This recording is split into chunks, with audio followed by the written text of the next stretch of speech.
the way that you view things, like you said, interpret things, especially in conflict, definitely matters. And you can do it. You have that power. You have that choice. What's helped me in general has been doing hard things, running marathons, fasting, doing 1 meal a day. If you're like 15, 20 miles into a run and you're really, really hungry because you haven't eaten all day, then when you're in normal life, you're like, okay, I just ate and I'm not in a 20-mile run, feeling all that pain. So whatever else life throws at you doesn't seem nearly as bad. It creates a contrast for you.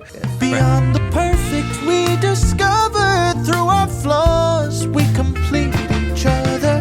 Better than perfect we stay, through every fault we find our way. All right, welcome back to the Better Than Perfect podcast, where every week we share with you how two imperfect people helping each other grow equals one better than perfect relationship. Tripping on my words, too eager to spit it all out there. So. That's okay. Yeah. So today, I thought we would do an episode on what to do when you're hurt in a relationship, when your partner's hurt, like how to respond and kind of just some of the challenges with that based on my own failures. Not that it's like super bad, but just that's something that I've struggled with. So I guess to clarify. Yeah.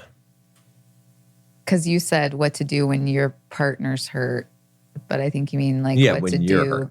Hurt. How to express your hurt properly, maybe is a better way to phrase it. Yeah, what to do when you get hurt, I guess. When you get hurt, I think you've phrased it, and it seems like what to do when your partner's hurt. Yeah, I mean, that's a good one too. So, but it kind of goes together, so we can talk about kind of both of those topics. But yeah. What do you think about you're throwing it to me subject? First. Well, I mean, I've got a lot of stuff to say, but Yeah, I mean, I'm nowhere perfect at doing this myself either, but I feel like when you're hurt, I think you need to take a moment before you respond or say anything. Yeah.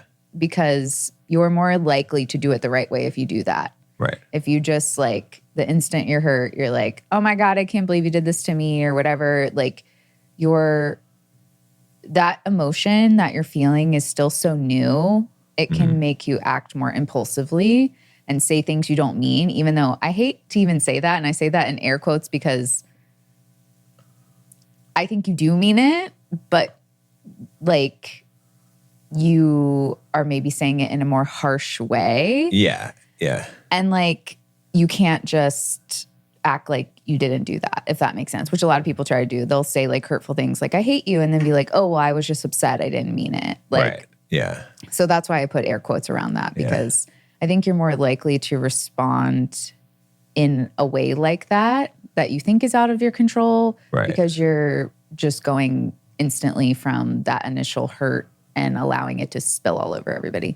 So I think taking a moment to kind of like feel what you're feeling. And I actually read just some random like thing that popped up on Instagram this morning that was talking about how like your initial feeling, whether it's anger or sadness or whatever, is only going to last about 60 to 90 seconds. Oh, yeah. Yeah. Yeah. And so taking that time to feel it, not try to like shun it either, where if you're like, oh, that hurt me, not being like, no, it didn't. Stop being so sensitive or something in your own mind or whatever, or not like lashing out in those moments.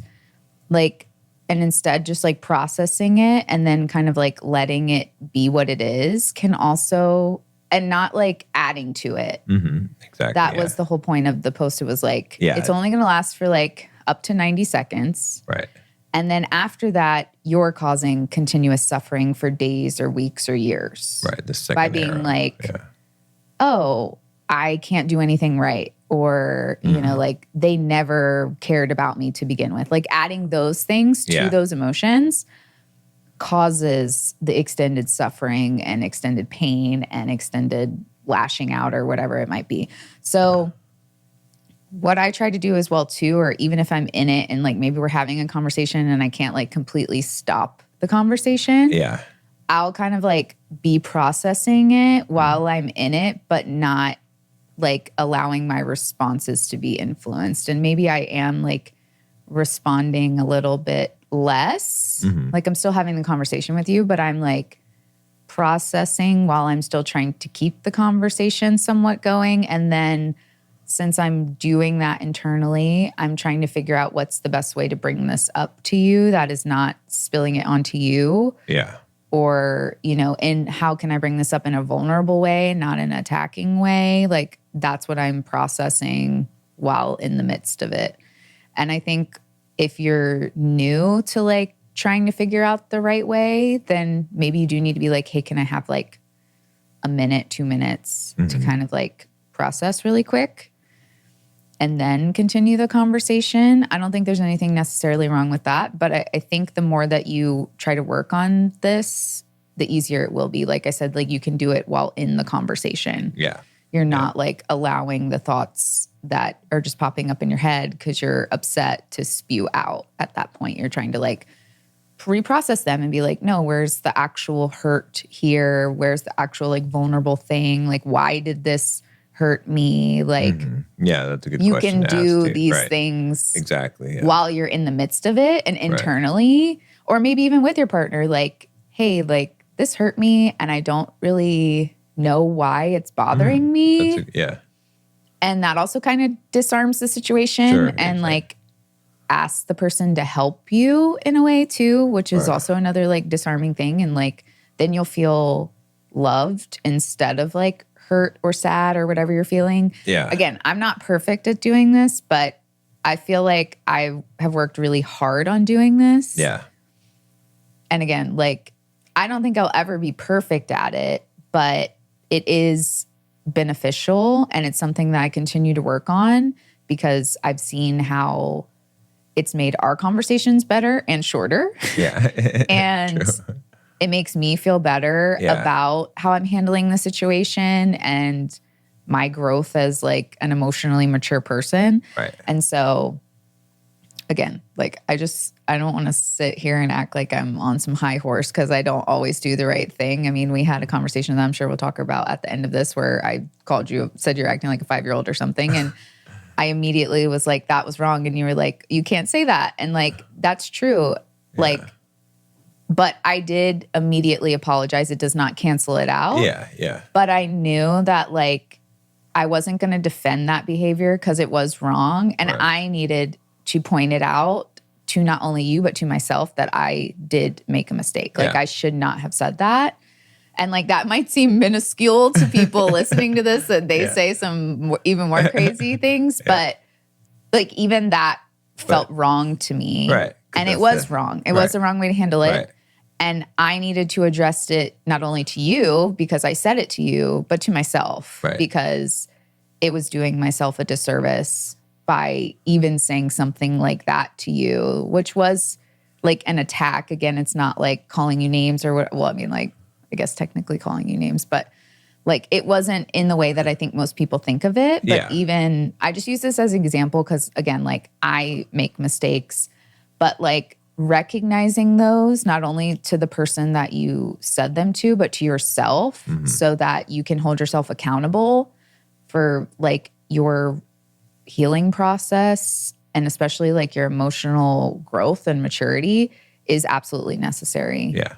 Because now that I've made the mistake and I've owned up to the mistake and I realize that I did do that to you, like I'm going to use that next time to not even have anything like that come out of my mouth and to try not to even have those things pop up in my mind. But they're going to, especially if this is like new again to you. Like maybe you're used to just like spewing your emotions and everything onto people. Like if you're listening to this.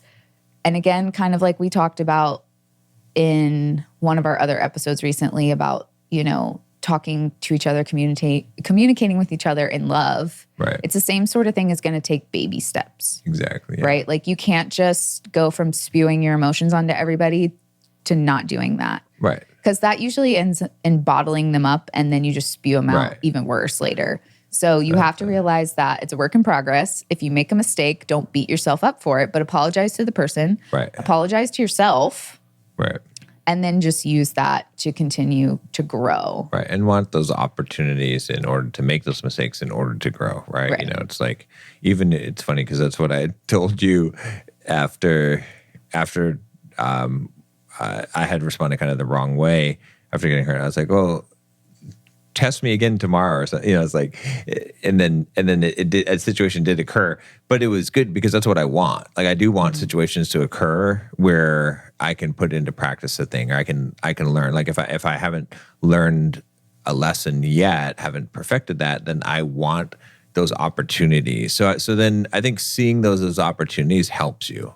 Right. But rather than like you made a mistake and then now you're shaming yourself. I think what's helped me a lot too is just what I've been thinking about things in terms of, I mean, obviously the respond in love to all things, which has been a mantra that I reintroduced into my brain because when I just have that mantra every day, it helps me in all areas of my life, right? Because it's like, okay, every single thing that I'm doing, can I respond in love?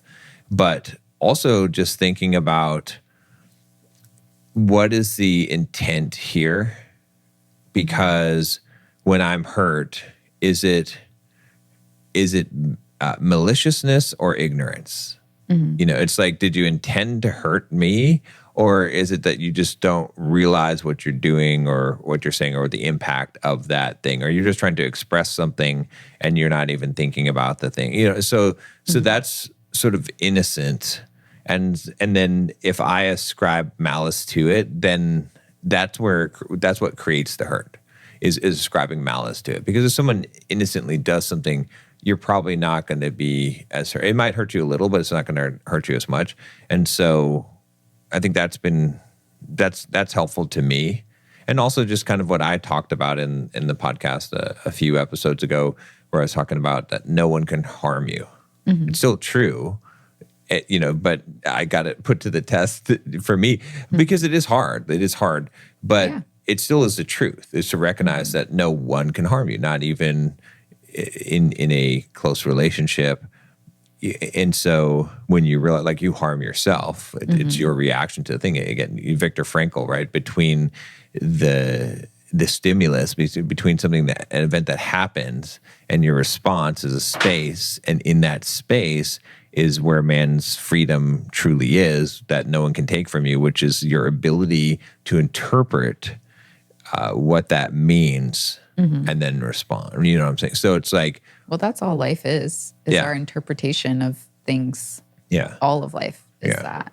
And I think too, because I think you would say even if someone's malicious towards you, you wouldn't lash out at them. You might handle things differently, but you would still respond in love. But I think the difference too, and I am guilty of this as well, because it does feel like when you're hurt that it is all malicious, even though it's not. Yeah. Like, it feels that way. Yeah. So I totally get that that's why our gut reaction is to like fight back, defend ourselves or whatever, you know what I mean? But I think with me and you, like, we know that the other person's not going to maliciously do something. Right. And we even forget that when we get hurt, you know what I mean? But I think it's safe to say in our relationship dynamic and all the things that we do to make our relationship so great, like, we're never intentionally trying to hurt each other. Right. And so, and most people in relationships, that is true as well, even if they're not doing the things that we're doing or doing them perfectly or whatever. Like, you married this person for a reason. Like, you should not be intentionally, maliciously hurting each other. I'm not saying that people don't, but I'm saying that if you've gotten into that stage where you're intentionally, maliciously hurting each other, hurting each other, you got some other things going on here. Like, there's definitely some deeper work you guys need to be doing. But I think trying to also remember that, especially if you're in a conflict with your partner, that they're not trying to hurt me. Like, there's probably some explanation for this. And maybe asking for that first will help you understand. Like, not that it needs to be explained, because, like, your feelings are valid, but I think our responsibility as adults is to be able to look at the situation and be like, did I overreact because this is coming from somewhere else? Mm-hmm. Or like, no, was this like they called me a doo-doo head dummy and that's not nice. You know what I mean? Right. Like, or like that was intentional. Yeah. You know what I mean? So it's a lot of like processing, which is really hard to do in the moment when you're feeling all these emotions. Yeah. And that's why it usually gets messy because right. your emotions usually take over and your logic goes out the window and you can't even think about that. All you can think about is that you're hurt. Yeah. So you kind of have a couple of things. You have like, and it's funny because I'm really good at this when it doesn't come to you. So I'm learning, I know. It's like I'm the most stoic person. No one can set me off. I can sit there. Someone can yell in my face, whatever. Even with our daughter, like she could say stuff and it doesn't matter. I can just remain calm completely. It doesn't, but a lot of it is because. And then then I do something not even close to what those people do. Yeah. And it's like the end of the world. Yeah. That's where it's hard. And actually now I can tell you what the difference is that I have those people, none of those things can hurt me. Right. Mm-hmm. But the things that come from you do hurt me. And then I haven't had a lot of practice in responding to actually being hurt because what I've done is I've created a good shield of myself of being stoic, of not allowing things to harm me, mm-hmm. of recognizing that. And so very few things harm me. Like words people say, actions people do, they don't. Mm-hmm. But when it comes to you, because of our relationship, then those things, I do feel that hurt, which kind of brings to basically two phases, right? So there's the one part which is reorganizing your brain and the way that your psychology and the way that you interpret things so that you don't even get hurt. And then if you're already past that stage and you've got the emotions going, how to deal with it, right? And so the most effective thing is the preventative, is that you start to steel yourself and reinforce your psychology in stoic practices so that very few things can actually harm you that cause the emotional response. Because once you're in the emotional response stage, it's a lot harder. A different part of your brain is taking over, mm-hmm. and it's a lot harder to change to fix the path there, right? So it's better to prevent.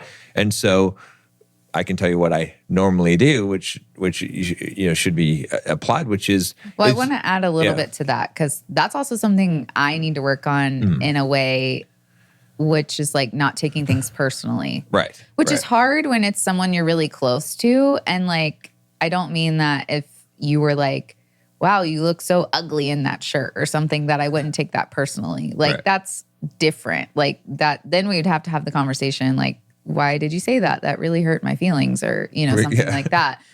But like not taking it personally, or if someone says something and it does cause a reaction in you, especially if it was like not intentional or like not a direct sort of comment, why does this hurt me? Like kind of like doing that inside part where it's like, you're still not taking what they said personally. You're taking what they said and be like, why did that affect me this way? Well, and I think, and here's the thing for it that I start to realize too, because there was even something small that you said last night and I changed my focus very quickly because in order to take things personally, you have to be focused on the person, on the self, right? Mm-hmm. And so a lot of times when people speak to us or say something or do something, we're looking at it through our lens of how does this affect me, instead of the correct question, which is, why are they doing this? Why are they saying? What is going on for them right now?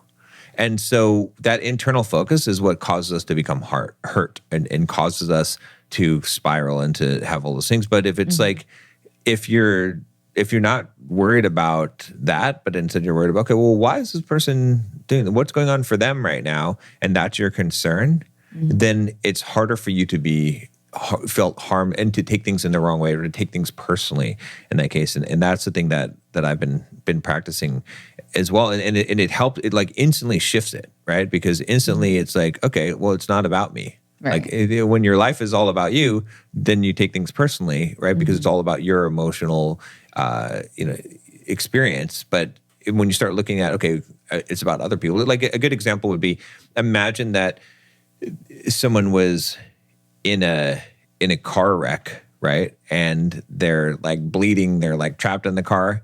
And then, you touch their arm to try and help them and they're like, fuck you. Like, what the fuck, right? You're not going to, in that situation, you're not going to be like, that hurt my feelings. I guess I'll just, you're more concerned. They're bleeding, they're in trouble, they're in a car, what I'm saying? Like, you're not even thinking, even though they may have said something harsh to you, you're not even caring about that at that point. You're like, let me help this person, right?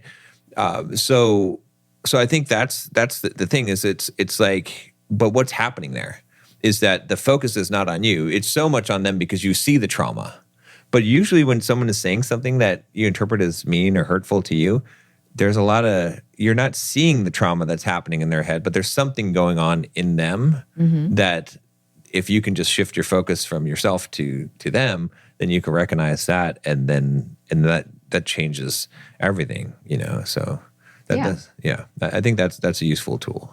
Yeah. But I just wanted to say, like, bring that up in that half that you were talking about, that taking things personally, which is hard to learn to not take things personally, especially if you've taken everything personally your whole life. It's like, you got to, it's a habit. Again, baby steps towards, making that shift to not taking things personally. But it is a balance of like I said, not taking things personally and again, not allowing people to just attack you at the same time either. But you can do that in a calm way as well. Be like, I'm not going to continue this conversation. If you talk to me this way, we can have a normal conversation and we can talk normally, but we're not doing the name calling or yelling or. Yeah. And I would say almost that like, it's almost, you don't even have to worry about that side of the extreme, because if you learn to not take things personally, you will also learn to deal with things in the right way, because it is the taking of things personally which both causes you to overreact to someone and harm them, and also to underreact and allow them to harm you. Because either way, you're taking it personally. One way, you're taking it personally in an aggressive stance to fight back, and the other way, you're taking it personally in a submissive stance to allow yourself to be abused. It's like one of them's like approval seeking, and the other one is aggression. And either one of them are coming from taking it personally. Whereas when you don't take it personally, then you objectively look at the situation and you deal with it.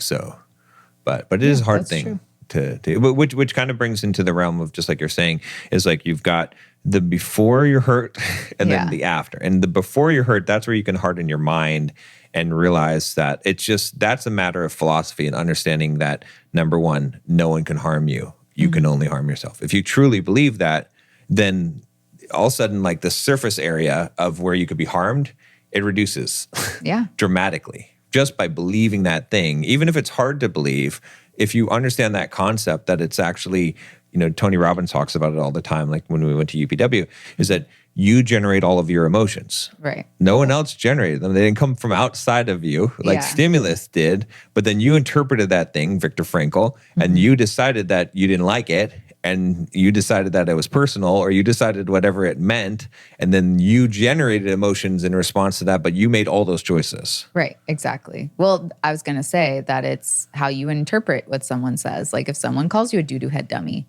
you could either be like, wow, oh my God, I'm so offended, or whatever. Like, how could they think that about me? Or you could be like, wow, they probably think that they're a doo-doo head dummy deep down, and so they're just calling everybody doo-doo head dummies. You know what I mean? Like, you can have to interpret it. You can choose how to, and honestly, it's usually the second one. It's usually not they think you're a doo-doo head dummy. It's usually they feel like a doo-doo head dummy inside. Right. And so they're lashing out on other people. Yeah. It's not always the case, but it goes back to what you said about, like, you get to interpret it. And it even goes back to what I said about when we have emotions for like that up to 90 seconds. Yeah. Like, that is the emotion. But everything after that, how we interpret it, like what we put on it, on the emotion, that lasts way longer. And the same goes for if someone says something like that offends you or something like that. Yeah, which that and that's so the most important thing is to focus on that part, on the the preventative. That will help like you. that will help. Like those things, like thinking that nothing can harm you. Remembering that between something that happens and your response is a space, and that's where your actual freedom live. Everyone should read Man's Search for Meaning, Victor Frankl. Yeah. But like practicing those things, practicing Stoic philosophy, the idea that it is not the external, that you're trying to shield yourself from the external, that it's like you are in control of, what are the things that you are actually in control of, which is your interpretations of things and the actions that you take. So I think that the more that you focus on that, and then also just focusing on the idea of loving, of being like loving people is going to help it so that you're less likely to get into the hurt, right? But ultimately, we hurt ourselves, and we get to that place, and then when we get to that place, like how do we deal with that, right? And you gave some great strategies for dealing with that, but I think it is a matter of probably the best thing is to actually pause, because like you said, the 60 seconds or whatever, that's all it takes for the emotion to go through you. And then you can now get back to a state where you're acting not in an emotional state. You're acting out of whatever logic and reason. You can address the thing. But if you immediately respond, you're probably going to react instead of respond, because we all do. Because something also had to have failed in order for you to get to that place of feeling the hurt, right? And so, yeah, so I think that's the thing, is like, how can you quickly process that, and whatever cognitive faculties that you still have at that point, not turn them into a negative thing. Even just stating, I think, just like you said, even just saying, I'm hurt by this, I don't even know why, or just walking through it, like, because that's vulnerability, right? As opposed to, because every single anger always comes from hurt. And so if you can just walk through and even just say out loud this, what you're experiencing, as opposed to your retaliation or what you think that the thing means, then I think that's the step. But the preventative is the place to put the most of the effort. Well, and I think too, and you can maybe tell me if you agree with this, because I try not to do this as much anymore, but I think it's also a normal part of the process, especially if you're focusing on the before and trying to get your mindset right, and like really trying to work on being as emotionally intelligent and like dealing with these things in the right way as you can. When you make a mistake, sometimes that like shame or disappointment continues the spiral in the wrong direction. Exactly. Instead of like you said earlier when I was like describing it, it's like, and what I try to do now is like, if I make a mistake, address it, own up to it. Right. Don't allow it to beat myself up so I continue to attack or like be defensive. Right. Like use that fact that like, because I think a lot of people, right, like if they had done all this work and then they got in a argument and they're the one also trying to like, they're the one kind of keeping it calm and like organized, but then they say, why are you acting like a 5-year-old? Someone might be like, oh crap, well I just blew up the whole thing. So, and then now they're just like upset at you because they tried to like do the right thing. And so now they're just gonna completely go off the rails. Instead of like viewing that as like, oh crap, like I messed up, but I'm not gonna allow it to like derail me from doing the right thing. I'm gonna own up to it. I'm gonna apologize. And I'm not gonna do that again. So like I think too, sometimes like, especially if you've done so much work on yourself and then you get in a conflict, and even if you're trying to do the right thing and you don't, try not to spiral, because that will keep you stuck in this loop that is, it's the shame. Like the shame of getting it wrong or making a mistake, and then it just makes more problems instead of being like, for some reason, and maybe it's the ego and pride of being a human. We don't ever want to admit we've made a mistake, or if we like own up that we did something wrong, then the person's going to think that we're not perfect, or I don't know. Like we're all not perfect. Well, shame requires darkness. If you bring something into the light, shame disappears. Right? All shame, if you think about anytime you've ever felt shame, it requires darkness. Right. It requires that it's a secret. Right. It requires not, but if you bring it out into the light, the thing, it might still be guilt. Right. But it doesn't become shame, because shame is always a negative. Well, even in that conversation that you and I had, and I did say the wrong thing, and I was like, no, that was wrong of me. I'm sorry. And I apologize to you. Yeah. You did kind of keep trying to bring it up and be like, see, you did the wrong thing. But I couldn't feel shame because I already owned up to it. Exactly. And I brought it up to you because I knew it was wrong. Right. Immediately after I said it. And I was like, I can't say this. So like, even though you were still hurt in that instance, and you were trying to make me, you were trying to like get at me still, because you were in a dysregulated state. Mm-hmm. Like you couldn't, because I had already owned up to it, and I knew I did the right thing. Yeah. And even though like that was being said, I didn't feel like that because I already acknowledged it and I already knew it was wrong. Like, and I already knew that I was not going to do that moving forward. Not that like, oh, I made a mistake, I'm bad. That's the same thing with like the 60 to 90 second emotion thing. Mm-hmm. Yeah. If I had did the wrong thing and like felt guilty or shameful or upset at myself, and then you were like, well, see, you did the wrong thing. And then I added to that, like, oh, I'm bad. Like, I'm not as good as I think I am. Right. That would have caused a completely different conversation. And it's like those things that we add to these instances. Right. And like, when that happened, I was like, I am human and I'm not perfect. And I'm not sitting here telling you I am perfect, that I always get it right all the time. It's obvious I don't. I just apologized. But I apologized to you.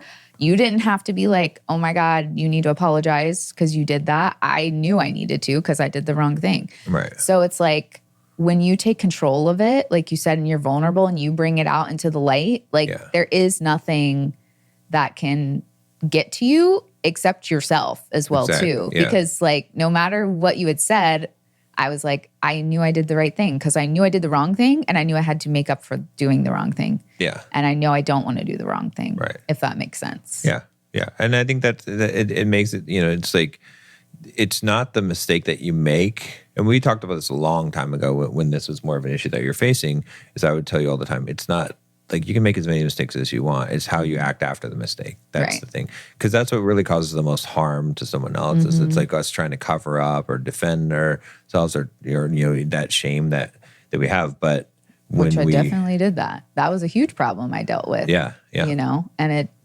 that's why I'm coming from this place now, because I would try to defend whatever behavior, because if I owned up to the behavior, then that proves that I'm bad and that I'm wrong and that I did the wrong thing and that like I'm not as whatever I think I am, enlightened or healed or whatever word you want to use. But you're right, I did deal with that like very badly. And I think that's now too why I'm like, I don't want to go back to that. Again, kind of like the other, like fighting fire with fire and being mean back to people who are mean. Like once you really move past these places, especially places that you've lived in for so long. Yeah, you don't want to go back. Yeah, you don't want to go back. Yeah, yeah, exactly. But that, I mean, that's the key is recognizing it and then just bringing it into light as soon as possible. The faster you bring something into light, and even just, you know, it's like almost all the things, if you just talk through what's going on vulnerably, then it's going to resolve the issue. Like that's the best communication, is just being vulnerable about the thing. Even if something does get to the point where it does hurt you, right? Again, you want to try and not allow that to happen, but once it does, even just acknowledging, if you can just own, okay, I've hurt myself. But, you know, it's like, I forget who used to say it, but there was this, maybe it was Tony Robbins at some point was saying that, you know, I think he did at one point. It was a big thing he kept on saying, was like, you know, it's my delusion that, you know, and then say whatever you're saying. It's like, it's my delusion.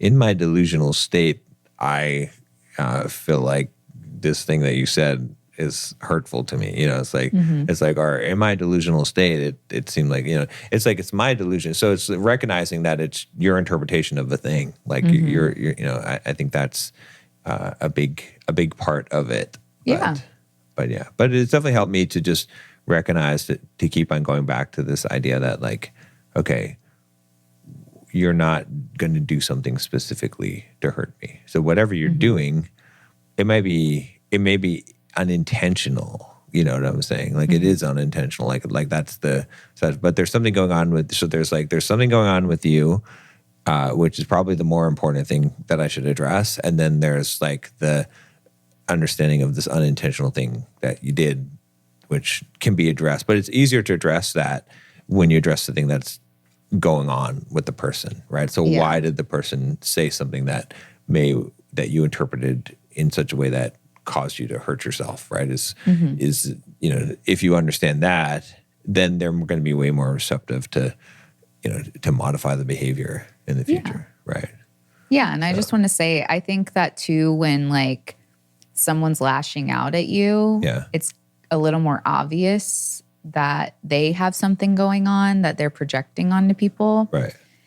But I do think sometimes, especially like if you're hurt by something, that when you can logically look at it, that it doesn't really make a lot of sense why this hurt you. Oh, yeah, yeah.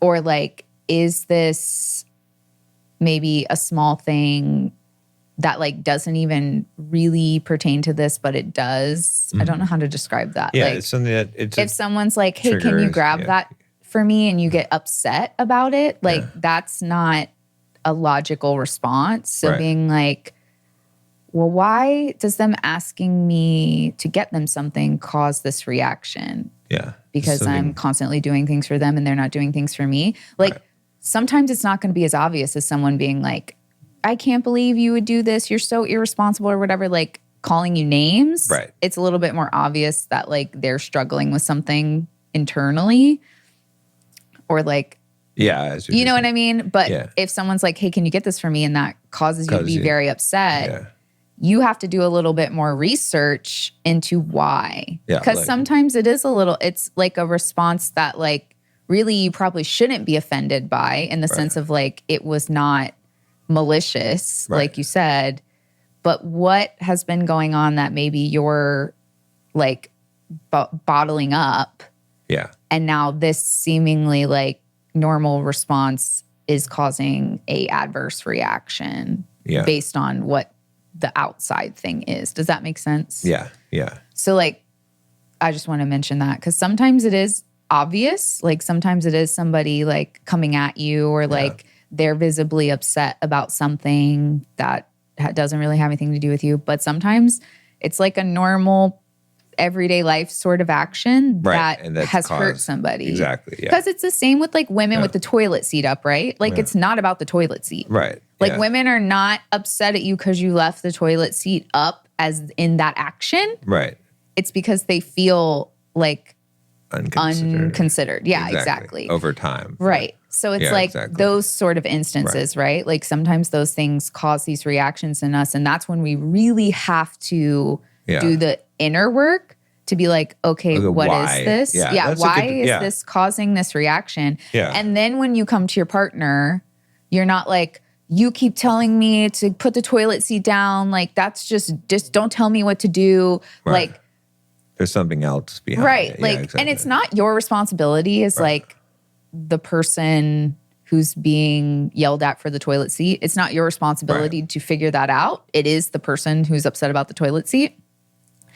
But like, that's why I'm saying that if you can catch yourself having these reactions to something like the toilet seat, you need to do the work, because then you need to come to your husband or whatever and be like, hey, like, I know when we talked, I was upset about the toilet seat, but you know what, like really what I'm upset about is the toilet seat makes me feel not considered, or like it's the toilet seat plus these other things that just are causing me to feel like you don't consider me, or like you don't care to do these things so I don't have to do them. You know, like you need to come with that vulnerable part, or like, you know, whatever it's hitting on, you are responsible for bringing that up to your partner. Because I think the thing too that goes along with like, you know, not taking things personally is that other people are responsible for their emotions. Right. We as humans put so much onto other people to make them feel like they are responsible for our emotions. Exactly. Yeah, exactly. And I think the thing that's helping me with like the not taking it personally is like, it's not my responsibility. And like, honestly, it's also out of my control. Exactly. Because that's also something I realized by trying to do the right thing in some of our conversations. And it's not working, you know, or it takes like long to work because I'm like, this isn't even in my control. Right. All I can do is respond correctly. Exactly. But I can't turn this conversation around. I can't like bring you over to the calm side. So I think like that also helps, not in the sense of like, I don't care, but in the sense of like. It's not my.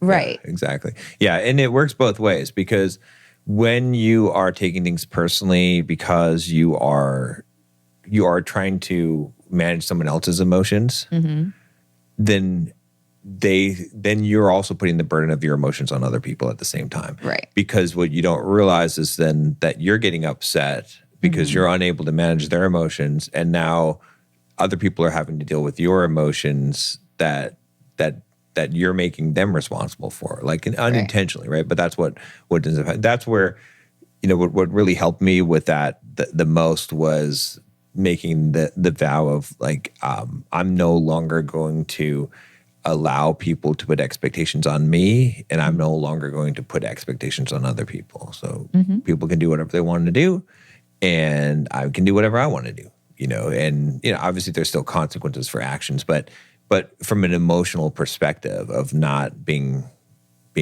held hostage by other people's emotions, and you know, because that's where that whole, you know, that's really the heart of what boundaries is supposed to be, is to free you from the bondage of guilt or like tying yourself to other people's emotions and making them, you know, be tied to your emotions, where it's like, okay, if someone feels a way, they can feel that way. And sometimes it is hard because we do want to, you know, help the people we care about. Yeah.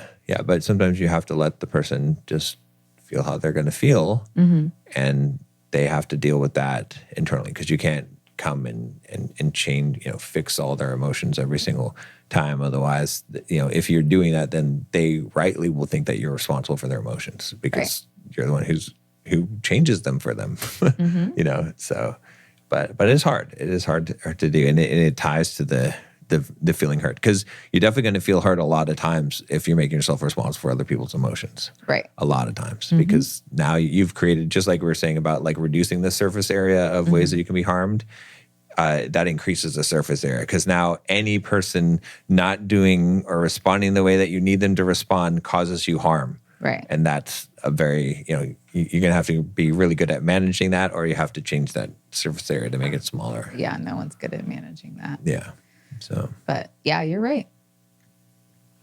Yeah, but it's good. But I mean, it's something that I think it was helpful to me just to realize that like that was a weak point in my armor, you know, when it came to you, and we talked about it before, but like to really acknowledge, okay, I need to learn how to, one, not be hurt in those circumstances, but then when I do, to manage that in the correct way. And so I think I've got some good strategies for it. It also helped me too that you know, that like when we were having a discussion the other week or whatever it was, where you're like, well, then show me, you know, and it's like, because I'm trying to say, well, you're doing these things wrong. And then it's like, well, but I'm not, like, I have to show you what does it look like to respond in the correct way all the time? You know, it's like, so that kind of created a challenge for me. It's like, okay, well, that makes sense. Like, obviously I can try and tell you while I'm doing the wrong thing, or I can show which you. Which is very hard to fully explain at that point. It's very hard to explain how to do the right thing when you're doing the wrong thing. Yeah. But I mean, men do, in your position, do have it harder because you are the leader. Right. And to be honest, you should be the one. Yeah. Like handling it in the way that we're talking about. Right. And you should be the one leading by example. And like, I'm not saying that you never do, but I'm saying that's harder for a man because that is like part of your responsibility. Right. Like, you can't be the leader in everything except emotionally. You know what I mean? Exactly. Like that's, and as a woman, again, like I can be as calm, cool, collected, whatever. That's not going to change you. You have to change you. Exactly, like you're not as influenced by me unless I challenge you, I guess. But well, but I mean, in the sense of like, you're not looking at me trying to be calm and like have a conversation and being like, oh, I should do that too. Like that's not what's happening because you're like, I'm the leader. I can do this. But it's like, so it does have to be from the man leading by example. And it is harder. You are, I don't want to say expected, but in some ways as a leader, you are expected to do the right thing majority of the time. And that makes it harder. Like, and it shouldn't be, again, like, don't go into a shame spiral because of that. No. But yeah, like, I want you to show me for me to even be better at what I've been doing. Yeah. Like, I want you to show me how to do it in the best way possible. Right. By example. Right. So, like, again, I do feel for you because you are the man and you do have a higher set of like expectations as a leader because that encompasses everything. Right. And I do feel like maybe even having to do this emotionally is probably one of the harder things because like you said, you can do it with everybody else. Yeah. But you can't do it as easily with me. Right. But that's some kind of a deficiency to work on, right? It's sort of like sometimes like you can get into the self-defeatist attitude, or at least I can, of maybe you have, you know, someone is inspecting your room, like you're supposed to clean your room and you clean your room and you make your bed and everything, and they find one little speck of dirt on the ground and they're like, oh yeah, you like that's not the level. But it's also like, but that's what you want. Right. Like you want that level. Like if you really want to advance yourself, and especially as a man, you want that level. Right. You don't want a lesser level of a standard, because even like what we're saying, you know, by most people's standards, they would say, I mean, they would exonerate my response to being hurt. They would say, oh, it's fine. Like, I mean, he's not screaming and yelling. He's not saying bad things and getting angry and doing all these things. But it's not the level at which, just like you said, it's like most people would exonerate you by saying, oh, you're acting like a 5-year-old. Oh, that's not, who cares? Like, that's not a big deal. But that's not the standard that you want to be at. Right. So you don't want to be exonerated from it. You know, it's like that's not the standards that we're trying to be at. If you want to do something right, yeah, you need to know how to do it right. Right. That's my thing. Yeah, like, even killing people. Maybe not every his and hers. I mean, maybe people don't agree, but like we said in the other episodes of like the highest level you should reach for is probably unattainable, honestly. Right.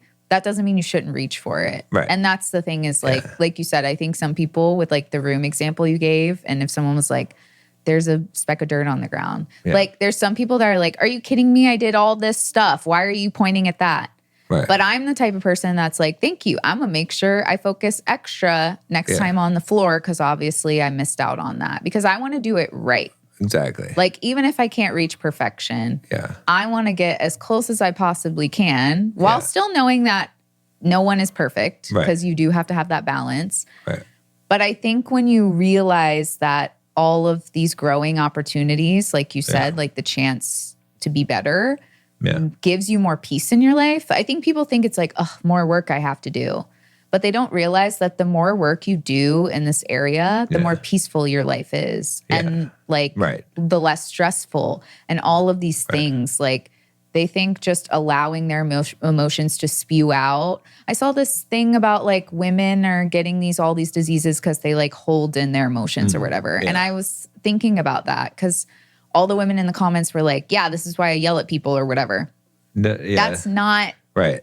That's not what they're even talking about. But no one is also talking about this in detail for these women to understand. Right. It's what we talked about in the very beginning. It's feeling those things. Exactly. You can't like shut that off. You're going to feel it. Well, you can prevent yourself from being hard, like reducing that surface area. Right. But when you do feel things, go ahead. Yeah. Right. Like you can't prevent the emotion once it's happening. Right. Yeah. Exactly. But you have the opportunity how you handle it afterwards. Right. And honestly, after that 60 to 90 seconds, you felt it. Like you're not repressing anything. No, it's not exactly. And so what you do after will cause you more suffering and more stress, which honestly, I think that what the study is trying to say is that women that suppress and keep all that stress in and they don't process it are causing themselves to have autoimmune diseases or whatever. But that also doesn't mean to just spew everything onto people that like if you get cut off in traffic to flip someone off and yell at them. That's not what they're saying either. Because that just causes you more stress in different ways. It's what we're talking about here where you feel it.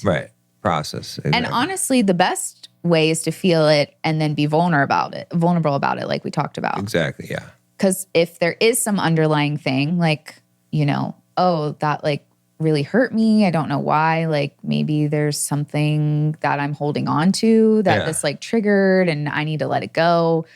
You know, that is how you actually do it, not just spewing your emotions onto everybody so that you don't get a disease. And I think really the goal of life of like personal development is to get rid of even your capacity for negative emotions as much as possible. Like you can still be like, people are always like, oh, well, you're human, you have emotions. Yeah. But there's like a spectrum and like the negative ones you don't need actually. Like the positive ones you can have and express and feel.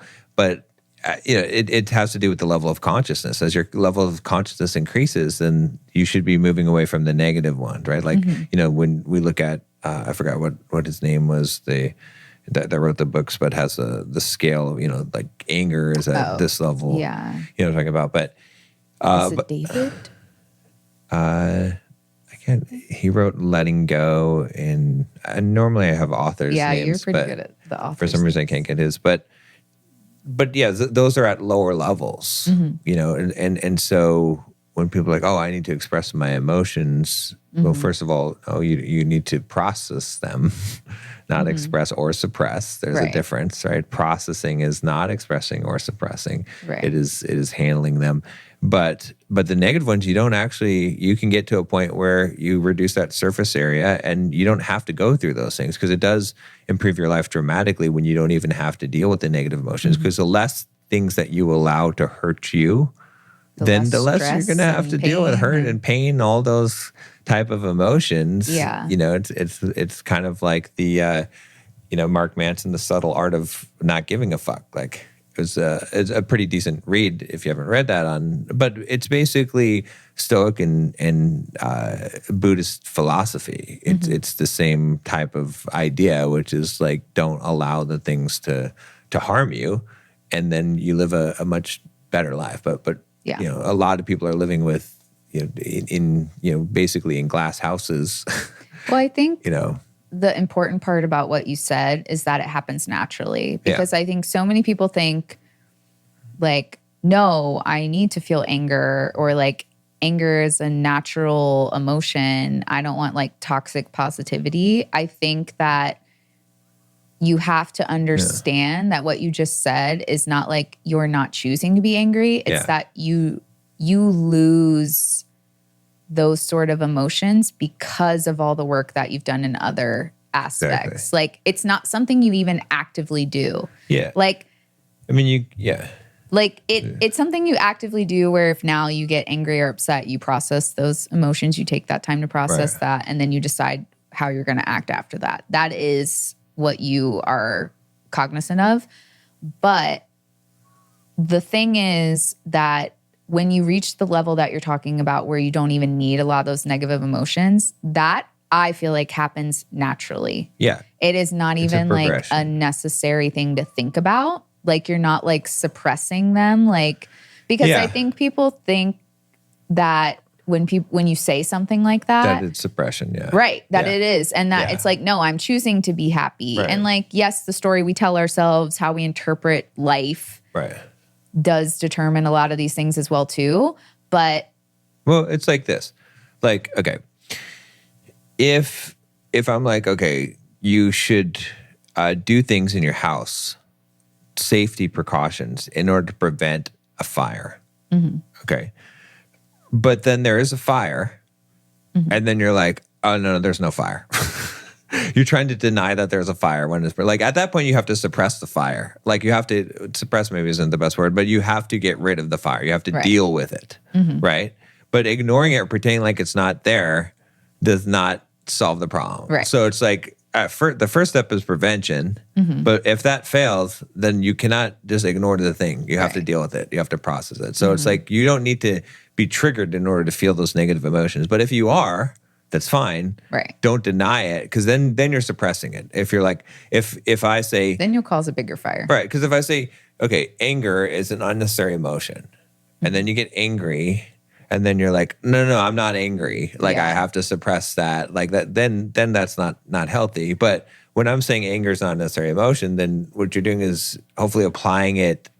Like the root of anger is an unmet expectation, and then if you can figure out what expectations you're holding and start to get rid of those expectations, and you're not going to feel angry, you know. So, but it's a matter of you know. I told one of my coaching clients the other night, because I told him, you know, you're going to be biased in one direction or the other, right? You're biased, right? Your interpretation. We talked about Victor Frankl and you know the space in between things. So you're going to be biased. Like your interpretation of things are not going to be the correct interpretation of what's actually happening in the world. You're going to apply a bias to it, right? So I was like, well, which bias do you think you should apply?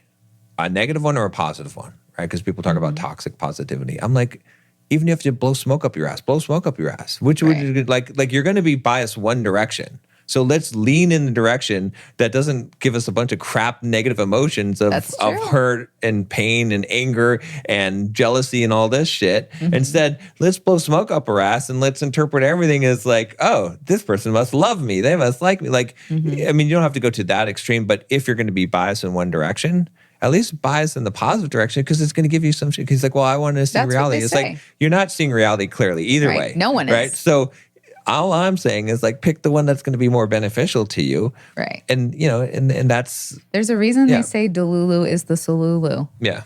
But it's true. No, plenty of people have been talking about this lately. It's that, you know, when people ask you like, how's your day going? That you should say, wonderful, great. Like you should speak into existence. Like again, the thing that you want. Yeah. Not like, in some ways, yeah, maybe it does feel a little delusional, but not in the toxic positivity way where it's like, if anger doesn't come up, like you said, that you don't process it. Right. That is the toxic way. When you're like covering up things with positivity and not processing them, that is toxic. But like promoting and focusing on the positive things in your life is not the same thing. Yeah, because it's at the preventative stage, right? Because what I'm saying is you're applying that bias in the positive direction to your interpretation of events. That happens before the emotion occurs, right? Because there is that space. And if you're going to apply the bias there, then you're going to find that you're not going to feel negative emotions as much, right? So it's like, you know, you get to choose what the thing means. And, you know, the more that you exercise that muscle, because most of us are wired in such a way that we feel like someone does something and then it causes a feeling within us. Right. And that's not true. Right. We interpreted what they did and hurt our own feelings. Exactly. Because even I've noticed this space where like I don't get frustrated very much. Even like, you know, let's say that I'm trying to fix something and I drop the tool. Okay. In the past, I would have been like, damn it, fucking shit. Like I'm pissed off, right? But now I find myself more like even just recognizing that space. It's not an instant reaction. There's a space I'm like, and my first instinct might start to go in that direction. Then I'm like, oh no, remember that you don't need to be upset by things like this.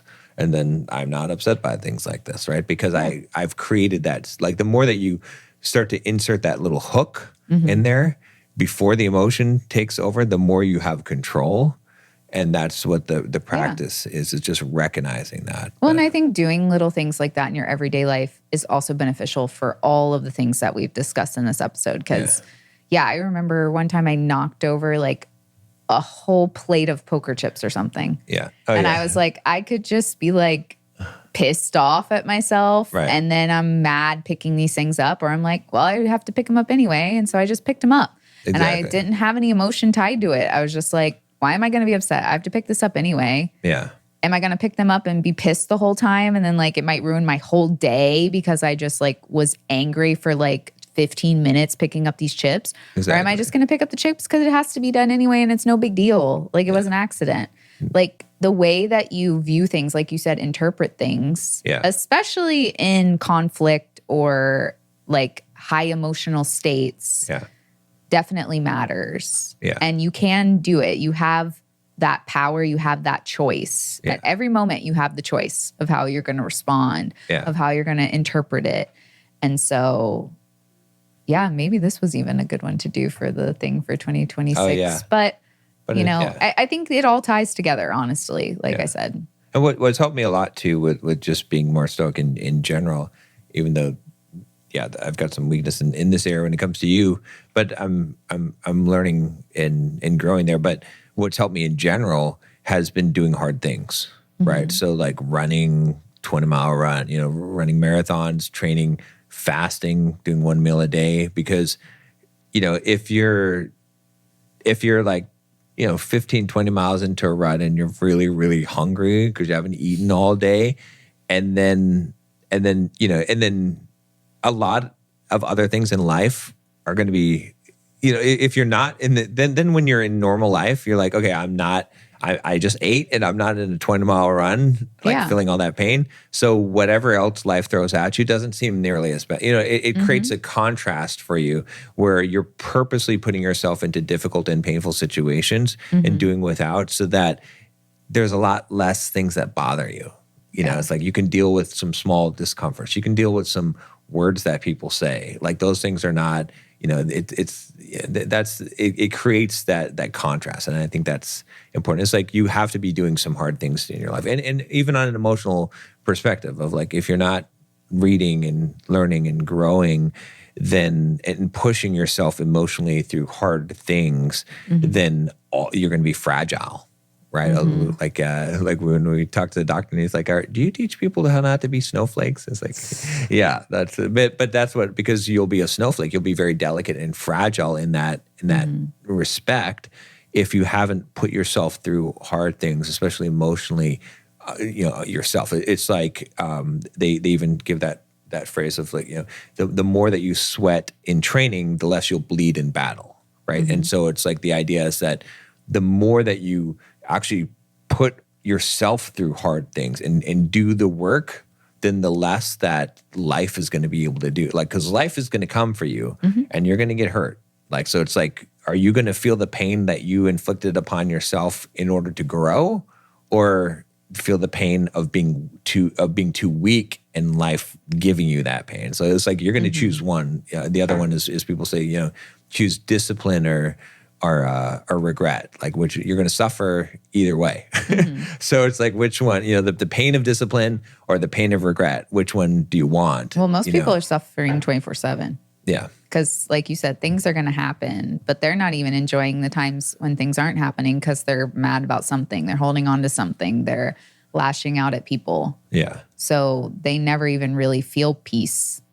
They're just always in the chaos. They're always in the suffering, the struggle. Yeah, yeah. And that's why, too, doing the work to get to these places where you don't respond in these ways, or you don't take things personally, or you interpret things in the positive way. Yeah. That takes a lot of work to get there. Yeah. But you do get to reap the benefits of having a more peaceful life, and you can handle the hard things better. Right. When you've also learned these things. Doesn't mean that hard things aren't going to come, like you said. But you can handle them in a way where they won't break you. Exactly, yeah. And you realize the work you've already put in, how much effort that took, like how strong you are as a person. And you're not going to let anything break that. You're going to use it to be better and better, stronger and stronger. Yeah. Good, yeah. Well, I mean, I guess, should we talk about our thing, or we kind of like talked about it through this whole episode? We could talk about it. So I think we just got into it. Was more on the topic of which it was kind of what you said of dissecting, like what is the actual root thing that was causing the irritation or the pain. For me, a couple times it came up of you like giving me help when I'm not asking for help. right? Which I responded in a negative way. Like we had an instance where I can't remember what the first one was, but the second one was when I was barbecuing and you're telling me to put some seasoning on the hamburger, and I said no, and then you kept on going with it, and then I got more like stern with it, which was not in a loving way. And so, but that helped, that conversation helped me to realize, because as you talk to me, you're like, hey, look, like you can't keep on responding this way, like getting all hurt, and then when you get hurt, responding in a way that's unloving and negative. And that, I mean, that was helpful for me to see that I was doing that. But then we also had a conversation about the root cause of it too, right? Because it also helped me to say, because I was like, at one point I was like, I don't know why I am responding this way, like what, like, and then as we dug into it, it was like, I kind of discovered, okay, it's because I feel like when you're helping me when I'm not asking for help, that it's like, it's a lack of trust. It makes me feel like I don't have my purpose, and it feels like I'm being mothered, or, those type of things. But now it makes more sense why my reaction would be that. Not that my reaction should be that, but there's more than just what happened in that particular situation, that particular event. And I didn't mind helping you get to that point. Yeah. But it would have been way better, because a lot of the beginning of the conversation was, why is he so upset about this? Right. Yeah. Like, if you had from the beginning was like, hey, when you like persistently say these things, it makes me feel like you don't trust me, or I'm not competent to do this. Like, I can do this, and I can. Yeah. But I'm just letting you know it's coming off this way. Like, that would have been a better way from the very beginning. Which, like I said, I don't mind helping you understand where this is coming from, because I also know that, like, some of the things that you struggle with in our conversations don't come from me. Like, they come from whatever you have going on, or maybe you haven't, like, had the place, even though we've been together for a while, to, like, do that, or, like, maybe you're still not comfortable, like, like, just straight out being vulnerable. But I mean, those are still all your responsibilities. But like, I think that you have to acknowledge that even responding like with no, because we had this conversation in our conversation, that just being like, no, like, I'm not going to do that, or like, I got it handled, is not explaining. You know what I mean? Like, it's the same thing as if like a wife is like, why do you keep leaving the toilet seat up? And the husband's just like, I don't know. Right. I just forgot. Yeah. And then she's like, well, don't do it. You know what I mean? Like, that's not really her explaining why it's bothering her. Exactly. Yeah. Yeah. You know what I mean? Like, does not, like, it's trying to hint at a thing as opposed which is to not saying, obvious. Exactly. It's the same thing that women do too. Like, women will be like, well, why doesn't he just know that I want flowers on Wednesdays? Like, everybody does it. It's normal. Like, but then when you become like conscious of it, it's like you realize it is our responsibility when we're upset to like talk about it, like, and really figure out what it is, because otherwise you're just getting mad at someone who like genuinely doesn't even know what's going on. Like, if you had just come to me and been vulnerable about like, it feels like I'm mothering you, or I don't feel like you think I'm competent or whatever. I don't want you to feel that way. I think I'm just being helpful and like offering you advice. I get that you didn't ask for it. But I'm just like, oh, I'm being helpful. Like, let me help him make the hamburgers like taste a little different this time. Let's try some seasoning. And then you're like, no. And I'm like, well, maybe he just doesn't know that it might taste better. You know what I mean? Like, I mean, even though I get that I shouldn't keep pushing it if you say no. But at the same time, like, and then you get so upset, and I'm like, what is going on? Like, it was just hamburger seasoning. You know what I mean? But I don't know. Like, and it's just a matter of like approaching it from a wrong way. Like for me, like, obviously there's ways that you could approach it, but like looking at my own self, because we all have to look at our own self. It's like, is that I could even just be like, what's going on with you? Why are you still saying stuff after I said no? Like, it's like, what's going on? Like from a like a loving viewpoint of like, and then we can have a discussion if we need to have the discussion about like what's deeper behind it. But like, I don't have to take it personally. I don't have to take it in a negative way. I can, there's a thousand ways I can respond that are not me taking it in a negative way, not saying I got it handled, right? It's like, if I feel like, okay, I need to educate, then let's educate. Let's discuss this and talk about it. If I feel like it's not that big of a deal, like it's a one-time thing or whatever, then I don't have to let it bother me. I can joke about it or whatever it is, but like there's a lot of different choices. So that's what I. Yeah, no, and you did give me better ways to like bring up giving advice, even if you didn't like ask for it. So you did definitely help me understand where I was doing the wrong things and how I can phrase the things better if I'm trying to be helpful, because I am. But, I get that can cross the line as well too. And you gave me good advice on that. Yeah, it's like, and again, and that's what it is. It's like, it's understanding like a masculine like psychology in regards to this. Because I was thinking about it too, as I was like, sometimes when we're in the car, like driving, when your dad's driving, right, and he's trying to do something with his phone, like, I'm not going to tell him, because I'm a man, I know what a man thinks. Like, I'm not going to tell him, oh, let me look this up for you. Like, if I can see that he's struggling or he asks me, I'm happy to, look it up, and so he doesn't have to. But from a man's perspective, if I doubt that he can handle driving and whatever he needs to do on his phone, then it's like, he was scaring me driving some of the time. I mean, sometimes it might even me, but like, even if it scares me, I trust him. Like, and so I demonstrate that trust by not saying anything, not offering the help. But it's something that would be hard for you to understand unless it's explained to you, because you don't think that way. But as a man, I know not to like say, maybe to say like turn here, and we're like, okay, right, exactly, yeah. But like, maybe I would say to him at some point, like, oh, would you like some help with would you like me to look that up for you? Like, in that way, that because I'm thinking, as a man, I don't want to in any way insult his pride or in any way, but it's like, because I know how men think, but that has to be conveyed to you, as a woman. I get that. As opposed to like saying I have it does not convey that depth of understanding. So right. But without going off on a tangent, there is something to say about pride. Yeah.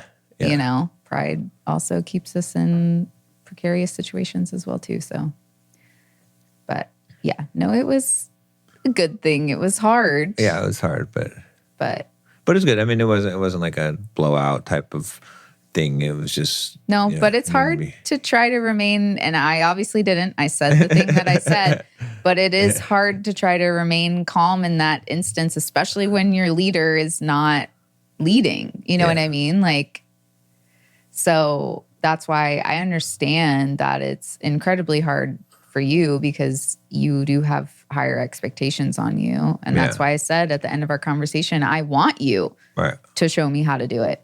I want you to be the one doing the right thing majority of the time. Right. Exactly. Yeah. I know you're capable of it. And I told you during that conversation, I know that you're capable of doing all the things that we're talking about.